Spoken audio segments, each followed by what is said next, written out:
கோலி talk Kollywood news. Dhanush தயாரிப்பாளர் ரஜினிகாந்த் பின்னணி என்ன?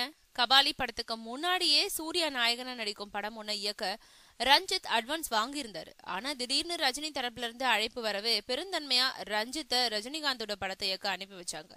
கபாலி படம் முடிஞ்சதும் முந்தைய ஒப்பந்தப்படி ரஞ்சித் இயக்கத்துல சூர்யா நடிப்பாருன்னு கோலிவுட் வட்டாரங்கள்ல பேசப்பட்டு இருந்தது. ஆனா அதுக்குள்ள என்ன நடந்ததுன்னு தெரியல. நேத்து திடீர்னு யாரும் எதிர்பார்க்காத விதத்துல தன்னோட நிறுவனத்தின் தயாரிப்புல ரஞ்சித் இயக்கத்துல ரஜினிகாந்த் நடிப்பார்னு தனுஷ் அதிகாரப்பூர்வமா அறிவிச்சாரு. யாரும் எதிர்பார்க்காத ஒரு சமயத்துல இப்படி ஒரு அறிவிப்பு வர்றதுக்கான எந்த அறிகுறியும் இல்லாத ஒரு சூழல்ல ரஞ்சித்தோட அடுத்த படம் பத்தின அறிவிப்பு பலரையும் குழப்பத்துல ஆழ்த்தி இருக்கு. ரஞ்சித்தோட பணி புரிந்தது பத்தி ரஜினிகாந்த் ரொம்பவும் திருப்திகரமா இருந்ததா அவரோட குடும்பத்தினர் எல்லாருமே ஒட்டுமொத்தமா ரஞ்சித்தை பாராட்டினாங்க. அதே சமயம் கபாலி படத்தின் மூலம் சுமார் 300 கோடி ரூபாய் வரையில தயாரிப்பாளர் தானுவுக்கு வருமானம்னு வந்த சூழ்நிலையில ரஜினி குடும்பத்தினர் கலந்து ஆலோசிச்சிருக்கிறதா சொல்லப்படுது. மீண்டும் எளிமையான பட்ஜெட்ல ரஞ்சித் ஒரு படத்தை இயக்கட்டும், அதை தன்னோட குடும்பத்துல உள்ள ஒருத்தரை தயாரிக்கட்டும்னு அவங்க முடிவெடுத்திருக்கிறதா சொல்லப்படுது.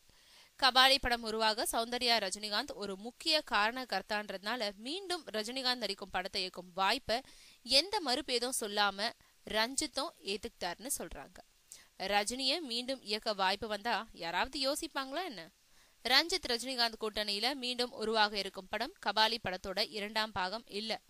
இது ஒரு வேற லெவல் புரட்சிகரமான கதைன்னு சொல்றாங்க.